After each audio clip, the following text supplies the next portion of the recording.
আসসালামু আলাইকুম সবাইকে। অনেক দিন পর আবারও একটা ভিডিও নিয়ে আপনাদের মধ্যে হাজির হয়ে গেলাম।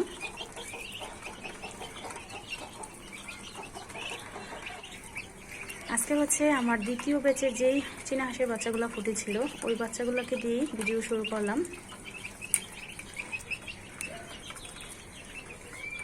আজকে হচ্ছে 3 তারিখ আর এই বাচ্চাগুলো কিন্তু ফুটেছিল গত মাসের 3 তারিখ। 1 মাস চলতেছে বাচ্চাগুলো যে ফুটছে। আলহামদুলিল্লাহ বাচ্চাগুলো মোটামুটি বড় হয়ে গেছে। আর এখন কিন্তু আমি এগুলাকে এইভাবে আবদ্ধ অবস্থায় পালতেছি। এগুলাকে অন্য জায়গায় ছাড়ি না, কারণ বড়গুলা দেখা গেছে যে ছোটোগুলাকে ঠোর মারে। সেই জন্যে আমি এভাবে ছোট করে একটা বেড়া দিয়ে এই বেড়ার ভিতরে এগুলাকে পালতেছি। তো আলহামদুলিল্লাহ মোটামুটি ভালোই বড় হয়েছে।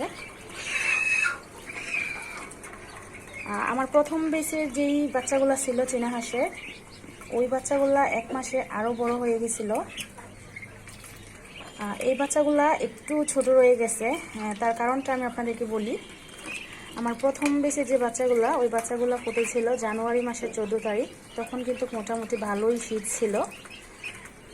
তখন হচ্ছে আমি ওই বাচ্চাগুলাকে প্রথম থেকে যেভাবে আমি মেডিসিন একটার পর একটা খাওয়াইছি, আলহামদুলিল্লাহ ওই বাচ্চাগুলা এমনিতেই অনেকটা বড় হয়ে যাওয়ার কথা, সেজন্য বড় হয়েও গেছে। প্রথম হচ্ছে আমি একটা 1 সপ্তাহ লাইসোবিট খাওয়াইছি, তারপর জিঙ্ক, তারপর ভিটামিন, একটার পর একটা আমি এভাবে পরপর ওষুধ খাওয়াই গেছি। যার কারণে আমার ওই বাচ্চাগুলা খুব দ্রুত বড় হয়ে গিয়েছিল।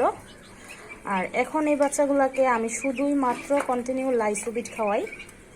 লাইসোবিট ছাড়া আর কিছুই দিইনি এই বাচ্চাগুলাকে, যার জন্য এগুলা মানে স্বাভাবিক হারে যতটুকু বাড়ার ততটুকুই বাড়ছে, তার থেকে বেশি বাড়েনি।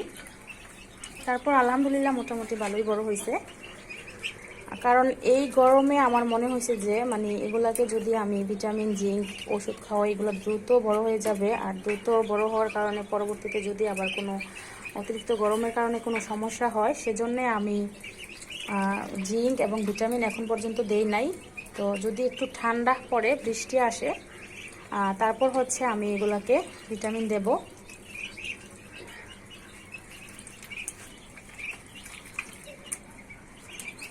আর এইখানে হচ্ছে আমার মুরগি বাচ্চাগুলা 33টা বাচ্চা থেকে এখন দেখেন কয়টা বাচ্চা আছে, 7টা বাচ্চা আছে। এই যে দেখেন আরও একটা মুরগি বাচ্চা, এই যে এই বাচ্চাটা জিম মেরে বসে আছে। মূলত মানে আমি এখন ডিসিশন নিয়েছি যে আমি আর মুরগি বাচ্চা ফুটাবো না। তার কারণ হচ্ছে মুরগি বাচ্চা খুব অল্পতেই তাড়াতাড়ি অসুস্থ হয়ে যায়। তার মধ্যে যদি আমি কোনো জায়গায় বেড়াইতে যাই, তখন দেখা গেছে যে এগুলো একদম মানে খুব খারাপভাবে অসুস্থ হয়ে পড়ে। তারপর আর আমি এগুলোকে ট্রিটমেন্ট করেও সুস্থ করতে পারি না।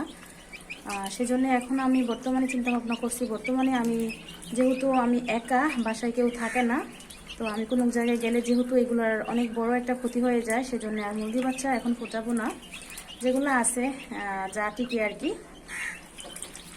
আরও একটা কথা বলি, এই যে হাঁসের বাচ্চাগুলোকে দেখতে পাচ্ছেন, এগুলো কিন্তু মূলত মুরগির বাচ্চার অনেকটা পরে ফুটছে। মুরগির বাচ্চাগুলো ফুটছে হচ্ছে মার্চ মাসের 25 তারিখ, আর হাঁসের বাচ্চাগুলো ফুটছে এপ্রিলের 3 তারিখ। তো সেই তুলনায় কিন্তু মুরগির বাচ্চা থেকে হাঁসের বাচ্চাগুলো ছোট। মানে একটা জিনিস আমি লক্ষ্য করছি যে মানে হাঁসের বাচ্চা রেখে যখন আমি কোনো জায়গায় বেড়াতে যাই, তো হাঁসের বাচ্চা আলহামদুলিল্লাহ মোটামুটি ভালোই থাকে, কিন্তু মুরগির বাচ্চা খুব বেশি অসুস্থ হয়ে যায়। সেজন্য এখন আর মুরগির বাচ্চা ফোটাবো না। আর এই যে এখানে দেখতে পাচ্ছেন 2টা মুরগি কুচে চলে আসছে।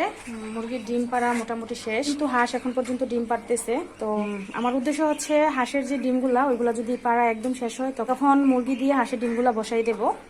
হাঁস আগে ডিম পাড়া শেষ করুক। মুরগি 2টা ডিম পাড়া শেষ, আর একটা ডিম পাড়তেছে।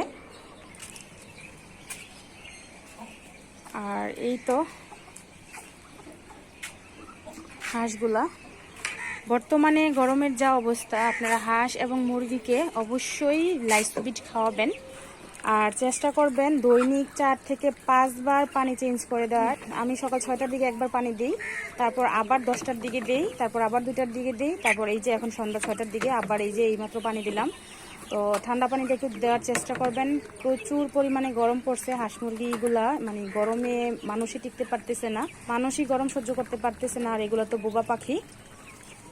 তো আমি চেষ্টা করি 4 থেকে 5 বার পানি চেঞ্জ করে দেওয়ার। আর এমনিতেও তো ছাদে তো আরও গরম, সারাদিন ছাদের মধ্যে রোদ থাকে।